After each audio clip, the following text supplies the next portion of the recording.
Защо участвах в реалити предавания? Цялата истина! Само в моят YouTube канал. Най-вероятно сте ме гледали в някое реалити предаване, нали? Мен до ден днешен не спират хората да се снимат с мен, защото ме разпознават.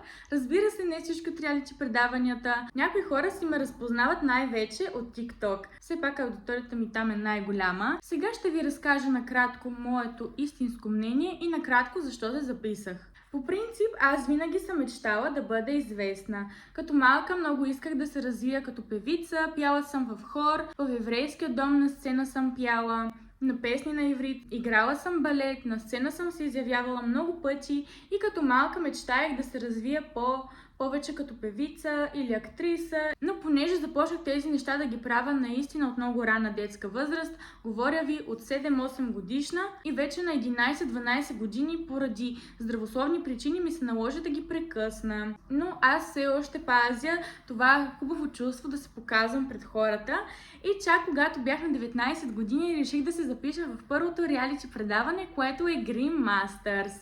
Като аз бях гледала предишните 3 сезона, аз участвах в 4-тия сезон и бях много така впечатлена от цялата атмосфера, беше хубаво готино предаване, аз го следях с интерес, даже бях единствената от моите приятелки, които го гледаха това предаване и буквално си го намерих изцяло сама в YouTube и много исках да го преживея това също нещо. Не казах на абсолютно никого, че се записвам в реалити предаване, докато вече не ме видяха пред екраните в YouTube.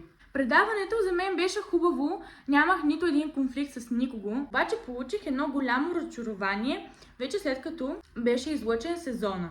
Докато аз помня, имаше може би само един единствен епизод, в който ми казаха, че моят грим не е подходящ или нещо такова, обаче аз зад кадър мисля, че си изясних проблемите с това въпросно момиче.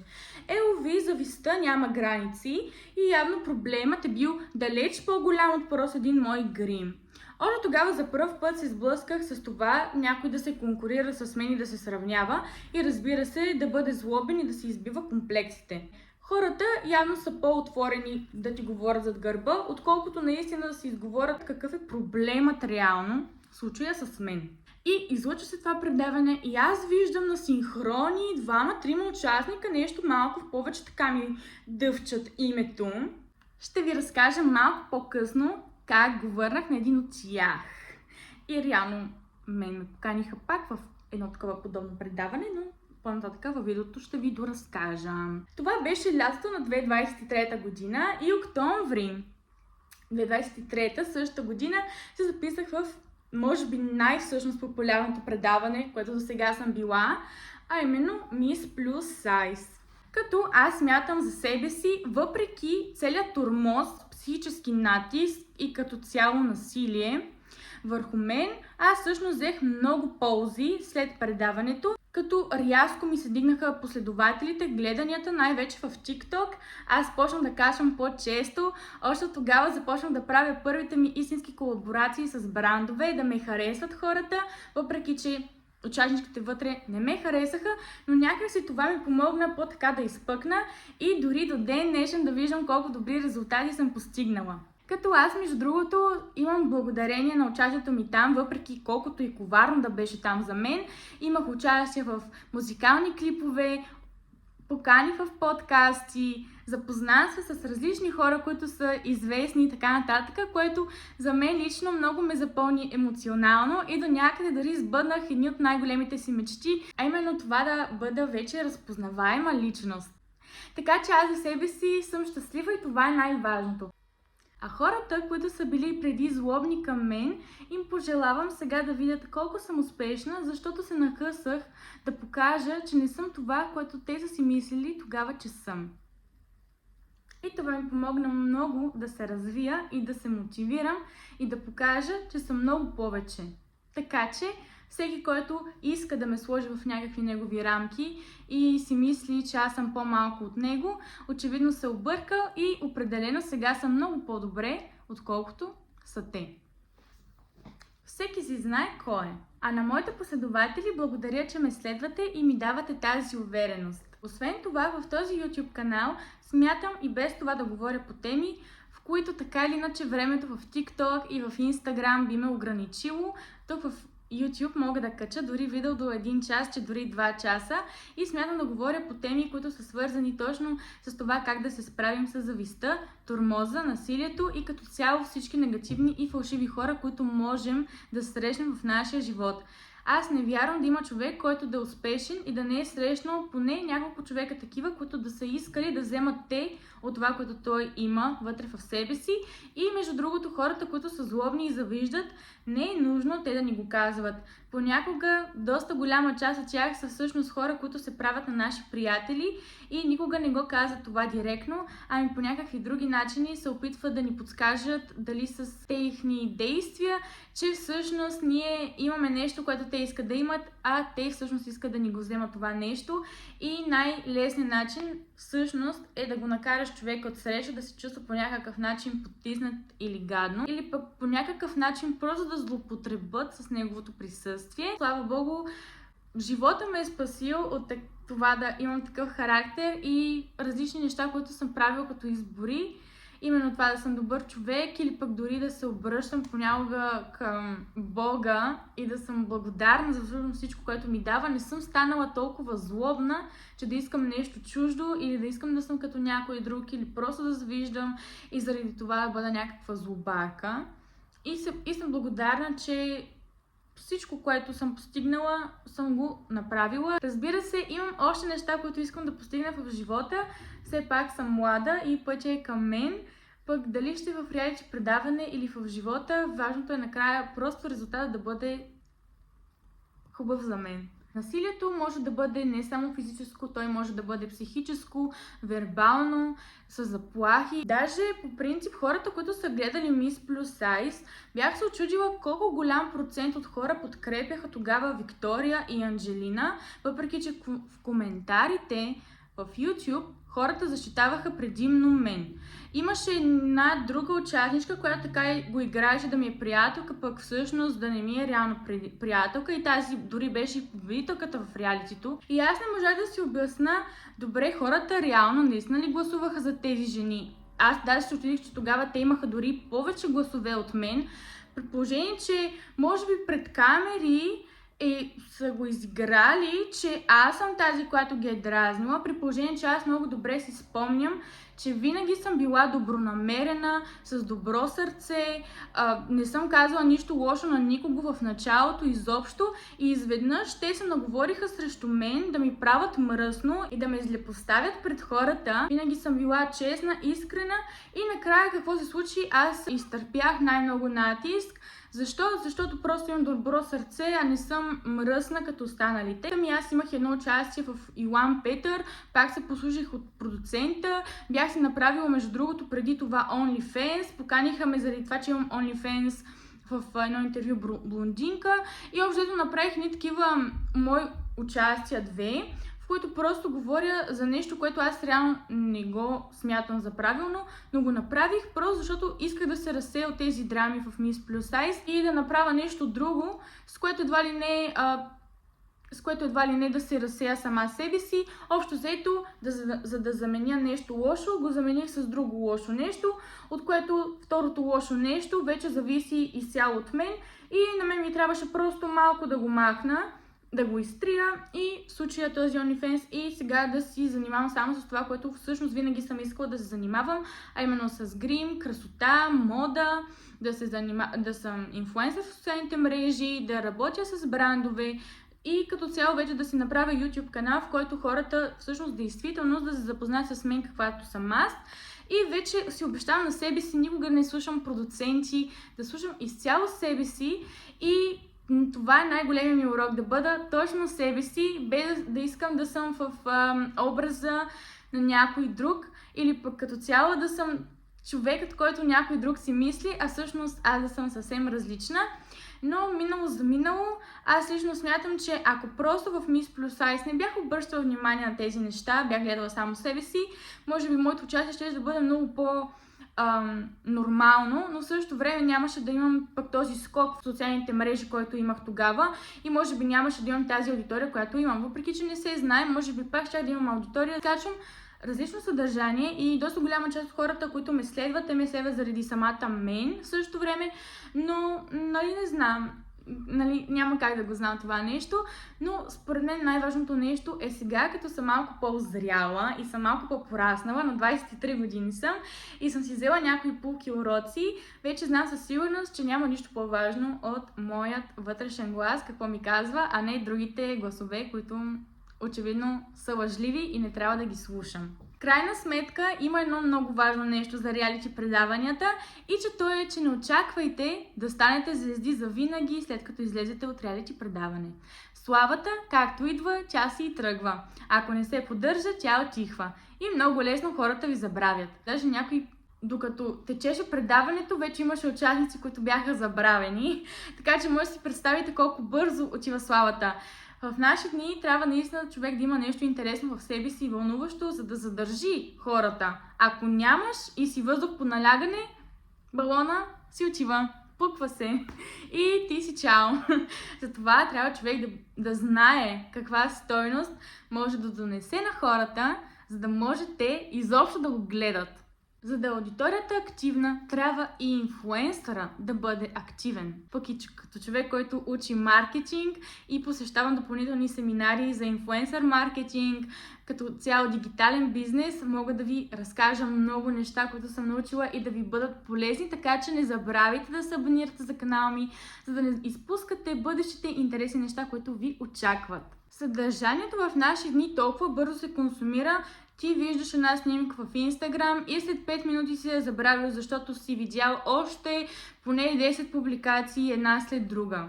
Затова аз лично качвам дори по няколко поста на ден. Хората, които ме следват, определено го знаят това. И аз просто имам какво да покажа. И дори всеки ден ми излизат поне по 2-3 идеи в главата, които да ги осъществя. Една от тях е точно тази да си направя видео, в което говоря за реалити предаванията.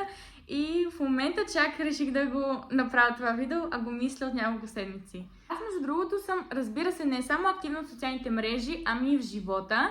И участвам в различни конкурси, които дори са ми донесли първо място. Като тези конкурси са най-вече организирани от университета, в който аз уча, а именно УНСС. Спечелих първо място и на едно друго обучение, което дори получих и сертификат. И на много други ще ви покажа снимки от моите участия в тези конкурси. Спечелих дори медал, монета, златна и различни други неща. Горда съм, защото хората, дори тези, които не ме следят в социалните мрежи, те виждат, че просто аз съм активна, амбициозна, заредена личност и решават да ме наградат не случайно дори на първо място. Аз съм благодарна на абсолютно всичко, което ми се дава. И както сте гледали предишното ми видео, дори ме дипломираха като инфлуенсър и спечелих и статуетка и диплома. И съм много горда със себе си и си пожелавам на себе си да участвам в още такива места. Обаче внимавайте, ето това ги дразни хората в мен. Това ги дразни, защото аз съм амбициозна и човек, който е такъв амбициозен, му се случва да среща негативни хора, които завиждат. От толкова много бутане накрая се допутах място, на което се чувствам много добре и смятам да продължавам в същия дух. А през пътят, който минах, осъзнах, че наистина няма нищо по-хубаво човек да бъде истински към себе си, да не се отказва, да не сменя посоката си. Мечтите се сбъдват, затова трябва да вярваме в тях и трябва колкото се може повече да мечтаем. Аз нямаше да падна ми батерията. Аз нямаше да постигна нищо в този живот, ако нямах мечти. А когато някой иска да бъде известен, няма никакво значение кой дали те харесва или кой не. Важното е да се говори за теб.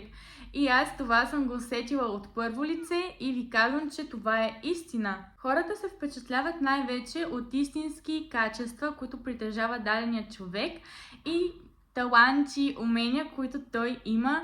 Затова хубавите инфлуенсъри за мен винаги са били тези, които дават полезни съвети и просто дават едно хубаво стойностно съдържание, а не такива, които просто правят скандали. Аз преди си мислих, че да, може би това ми се случи в Miss Plus Size, защото хората обичат да гледат скандали и нека да им дадем този скандал, нека да им дадем това шоу. Обаче на цената на какво? На цената на моята психика. Имаш един такъв израз: 100 тояги на един гръб пак са малко. Той е много верен и ако на вас не ви се струпат 100 тояги на вашия гръб, няма да оцените, няма да то даже няма да разберете за какво става на въпрос. Е много по-лесно, нали, на някой чужд гръб ние да се качим, понеже не ни боли нас гърба, а него го боли, нали. На днешна дата аз приключих отношения с абсолютно всички, които бяха злобни към мен. Пък има такива едни от тях, които са ме виждали на живо и са бягали с 300, като са ме видели. Може би аз съм твърде сладка за тях. Може би само наистина в предаване са отворени, а на живо са затворени. Ако ме разбирате. И може да си представите тези хора на живо всъщност са някакви свичи, ама, нали, понеже сме в предаване и искаме да изпъкнем, понеже не можем сами, а трябва на гърба на някой друг, тогава, нали, може да сме отворени. Така че даже аз лично дори се забавлявам, че такива хора са се опитвали да ме смачкат и какво накрая се оказа, аз съм по-успешна от тях. Понеже аз, между другото, не съм ги чувала наскоро нещо да се е случило около тях, честно да ви кажа. Някак си се изпариха изведнъж. Очевидно мен като ме няма и няма на кой да изпъкнат на чуж гръб и по тази причина нещо така изчезнаха. И я да видим сега дали можете сами да привлечете някакво внимание, очевидно не можете. Ако някой от тях гледа това видео, ами да, за вас говоря. Така че вижте ме мен, вижте се вас. Като искам да кажа нещо и за хората в коментарите, които са злобни, да, може да сте нещастни и така нататък, но когато човек е злобен към някой, без да е сторил нищо реално лошо, не е редно да си такъв злобар. Аз даже понякога се очудвам, примерно има една платформа Threads. В тази платформа коментарите на хората, които аз получавам от тях, са просто глупави.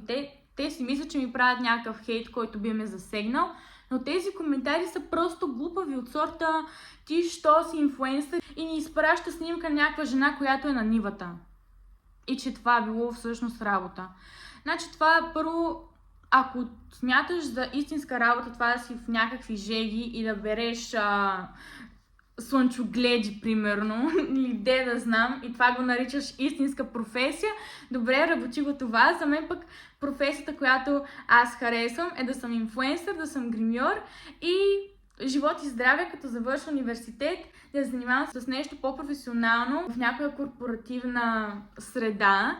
Мечтая да се занимавам с бизнес, маркетинг, технологии. Между другото, гледам и други реалити предавания, Къщата на инфлуенсърите, Ергенът и в Къщата на инфлуенсърите 4-ти сезон, защо така някакви хора да линчуват един човек, всички да го маразят? Какво се случва в тия предавания? Нещо, хората станаха наистина доста по-агресивни. Аз, между другото, преди години, преди доста време, единствените пъти, в които съм виждал някакво насилие по предавания, това е било тип Survivor, а не някакво предаване, което уж трябва да се гледа от деца. Първо. Второ, нещо, тия инфлуенсъри явно виждат, че има и други инфлуенсъри, които са нови и явно доста искат да изпъкнат по всевъзможни начини и се правят на някакви повече от останалите. Нещо, има някаква нова мода, като цяло някой инфлуенсър, който е по-дърти от много повече време, да си избива злобата върху по-новите инфлуенсъри, включително и по-младите такива. Не знам каква е тая мода, но може би трябва да спре сериозно, защото аз като човек, който е минал през такова нещо, само ще кажа не е готино. И ако въпросен човек, който е бил под тормоз, го направи това, което те искат, а именно той да си мълчи, няма да стигнем до нищо хубаво. Аз доста дълго време си мълчах по тази тема в социалните си мрежи, какво ли не качвах, само да се разсея от това, което се случи в предавания като Miss Plus Size. И в крайна сметка установих, че да, получих това, което исках, постигнах всичко, което съм мечтала. Имам нови мечти и нови цели, но в крайна сметка останах неоправдана и да, хората имаше такива, които ме подкрепиха, но в крайна сметка аз не изказах това, което аз наистина мисля. И с това видео, надявам се да го изгледахте до край, да имате някаква малко повече представи, да бъдете малко по-осъзнати в това, което гледате и да ви кажа, че ако някой е злобен и гледа това видео, ами само ще ви кажа, че накрая човека, който е бил под тормоз и под някакъв натиск, накрая най-много разцъфва, така че ако това ви дразни, очевидно има за какво. Така че ви пожелавам, между другото, и на моите последователи, на моята хубава аудитория, която в YouTube е нова, знам, и е по-малка, но точно за това правя видеа, за да се увеличи. Ви благодаря, че все пак ме гледате и ще ви пожелая всичко най-хубаво. Благодаря, че останахте до края. Чао и до нови срещи! Обичам ви!